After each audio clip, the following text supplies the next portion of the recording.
Hello student, my name is Professor D.A. Bhosle working as a lecturer in DKT Yashwantrao Chavan polytechnic. Unit number जो 3 आहे software modelling आणि design. यामध्ये आपण जो first point बघितला होता translating requirement model into design model. त्यानंतर आजचं आपलं जे सेकंड लेक्चर आहे युनिट नंबर 3 वरील.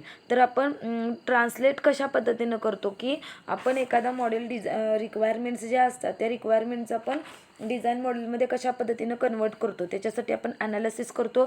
म्हणजे ते ॲनालिसिस मॉडेल डिझाईन करतो आणि त्या ॲनालिसिस मॉडेलचं आपण डिझाईन मॉडेलमध्ये कन्वर्ट करतो.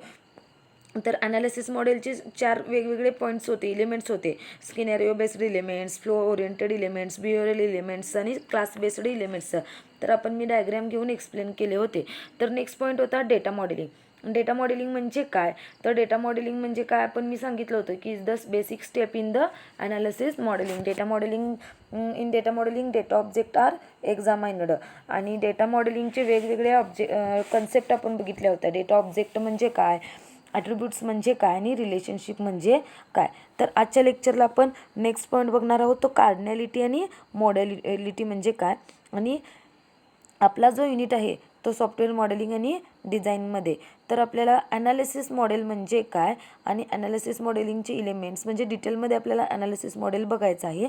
आणि त्यानंतर नेक्स्ट लेक्चरला आपण डिझाईन मॉडेल म्हणजे काय, कशा पद्धतीनं डिझाईन करायचं हे सुद्धा आपण बघणार आहोत. तर चला चालू करूया. फर्स्ट कन्सेप्ट आहे ती कार्डिनॅलिटी. कार्डिनॅलिटी म्हणजेच काय, cardinality in a data modelling.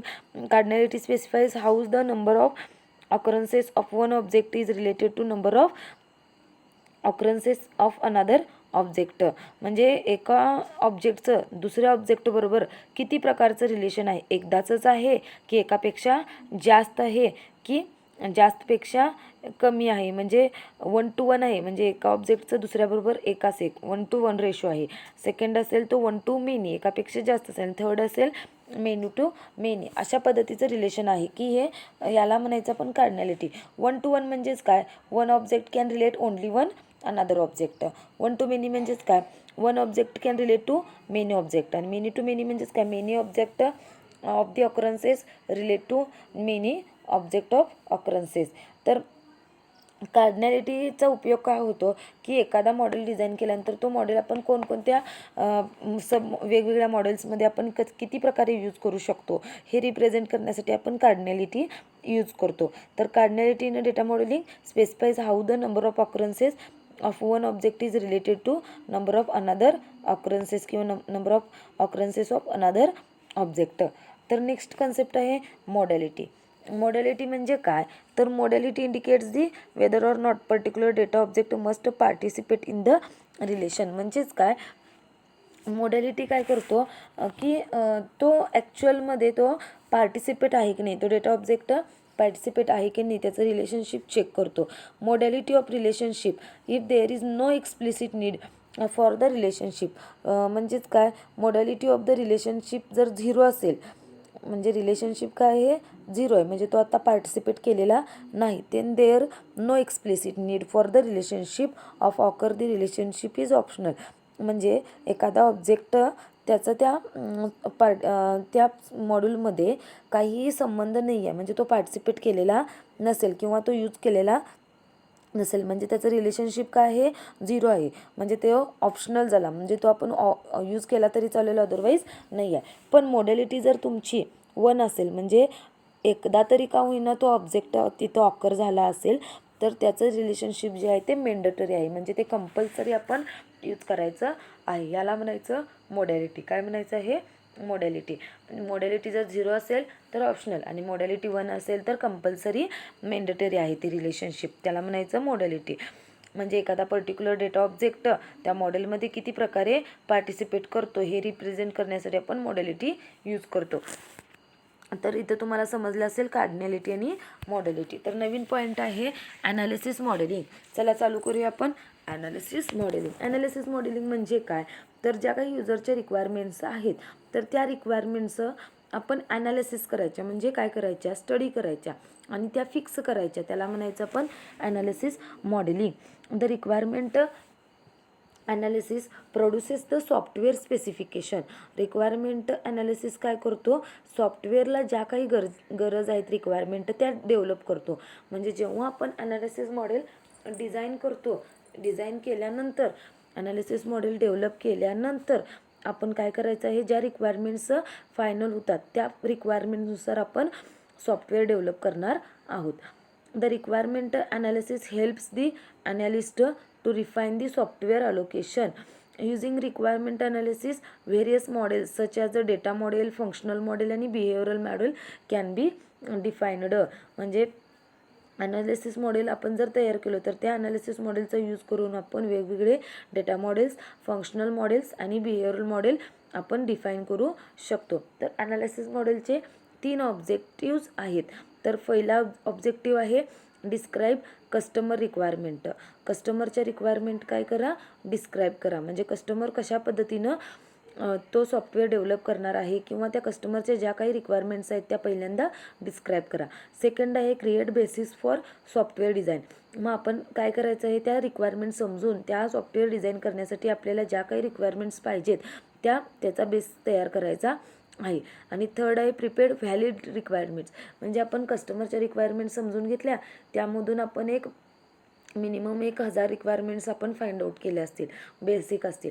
तर थर्ड जी स्टेप आहे ती त्यातल्या प्रॉपरली ज्या एक्झिक्यूट होणार आहेत, म्हणजे आपल्याला ज्या इम्पॉर्टंट वाटतात अशा पद्धतीच्याच पर्टिक्युलर रिक्वायरमेंट्स त्यातून सर्च करायच्या किंवा त्यांची लिस्ट तयार करायची. त्याला म्हणायचं आहे prepare valid requirement list. Analysis model bridges the gap between system description and design model. म्हणजे आपण काय करणार आहे, ॲनालिसिस मॉडेल यूज करूनच आपण डिझाईनमध्ये कन्वर्ट करणार आहोत. त्याच्यासाठी तो जो काही गॅप आहे तो रिमूव्ह करतो. The system description describes overall system functionality and design model describes the software architecture, user interface and component level structure. तर सॉफ्टवेअर सिस्टीम डिस्क्रिप्शन काय करतो, तर त्या सिस्टीम कशा पद्धतीनं रन होते तो डिस्क्राईब करतो, त्याचे फंक्शन, सिस्टीमचे फंक्शन्स डिस्क्राईब करतो. आणि डिझाईन मॉडेल काय करतो की तो सॉफ्टवेअरचा आर्किटेक्चर किंवा तो सॉफ्टवेअर इंटरनली जो कसा आहे तो कशा पद्धतीनं रन होतो हा तो एक्सप्लेन करतो. तर बानो ॲनालिसिस मॉडेलिंगचे आपण फर्स्ट लेक्चरमध्ये वेगवेगळे इलिमेंट्स बघितले होते. जे इलिमेंट्स होते स्किनॅरिओ बेस्ड होते, फ्लो ओरिएंटेड होते, त्यानंतर बिहेवियरल इलिमेंट्स आणि क्लास बेस्ड इलिमेंट. तर इलिमेंट्स ऑफ ॲनालिसिस मॉडेलिंगचे 2 वेगवेगळे इलिमेंट्ससुद्धा आहेत, स्ट्रक्चर्ड ॲप्रोच आणि object oriented approach. Structured approach म्हणजेच काय, this analysis is made on data and processes in which data is transport as a separate entity. म्हणजे वेगवेगळ्या एंटिटीजला डेटा सेपरेटली प्रोव्हाइड केला जातो. आणि ऑब्जेक्ट ओरिएंटेडमध्येच काय केला जातो, the analysis is made on the classes and interaction among them in order to meet the customer requirement.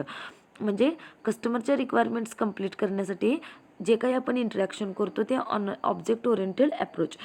आणि structured ॲप्रोचमध्ये data objects are modelled in such a way that attributes and their relationship is defined in structured approach. Attributes आणि त्याचं relation काय आहे ते define करतो.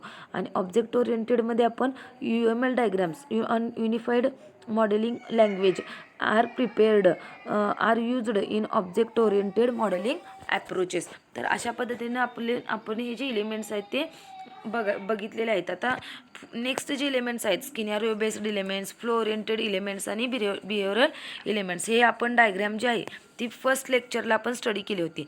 तर स्किनॅरिओ based इलिमेंटमध्ये आपण जे काही ॲनालिसिस करणार आहोत, तर ॲनालिसिस केल्यानंतर कशा पद्धतीने त्याचे डायग्राम्स तयार होतात. स्किनॅरिओ बेस्डमध्ये यूज केस डायग्राम्स असतात, ॲक्टिव्हिटी डायग्राम्स असतात. फ्लो ओरिएंटेडमध्ये data flow diagram, control flow diagram असतात. त्यानंतर बिहेवियरल इलिमेंटमध्ये स्टेट डायग्राम, सिक्वेन्स डायग्राम. आणि क्लास बेस्डमध्ये क्लास डायग्राम, ॲनालिसिस पॅकेजेस, अशा वेगवेगळ्या जे डायग्राम्स असतात. तर बाळांनो, हे जे ॲनालिसिस मॉडेलचं आपलं जे काही आहे ते ॲनालिसिस मॉडेलची डायग्राम आहे. आता याचं कन्वर्जन आपल्याला काय करायचं आहे डिझाईन मॉडेलमध्ये. मग डिझाईन मॉडेलमध्ये कन्वर्ट करताना जर तुम्हाला वाटलं फ्लो ओरिएंटेड करायचं असेल तर तुम्ही त्या डेटा फ्लो डायग्राम्स ड्रॉ करून त्याचं डिझाईनमध्ये करू शकता. स्किनॅरिओ बेस्ड करायचं असेल तर यूज केस डायग्राम्स ड्रॉ करून त्या पद्धतीने त्याचं डिझाईन करू शकता. तर महत्त्वाचा इथं क्वेश्चन आहे बाळांनो, विचारतात की एक्सप्लेन ॲनालिसिस मॉडेलिंग किंवा explain elements of analysis modelling. तर ॲनालिसिस मॉडेलिंगचे मेन जे आहेत ते 4 आहेत, scenario based, flow oriented, behavioural आणि क्लास बेस्ड. आणि अगेन सब आहेत ते ॲनालिसिस मॉडेलिंगचे. याला आपण ॲप्रोचेससुद्धा म्हणू शकतो. काय म्हणू शकतो? ॲप्रोचेस. मग ॲप्रोचेस जे कोणते आहेत ते स्ट्रक्चर्ड एक आहे आणि ऑब्जेक्ट ओरिएंटेड ॲप्रोच, असे 2 वेज आहेत. म्हणजे स्ट्रक्चर क्रिएटसुद्धा करू शकतो आणि ऑब्जेक्ट क्रिएटसुद्धा करू शकतो. हे 2 ॲप्रोचेस आहेत.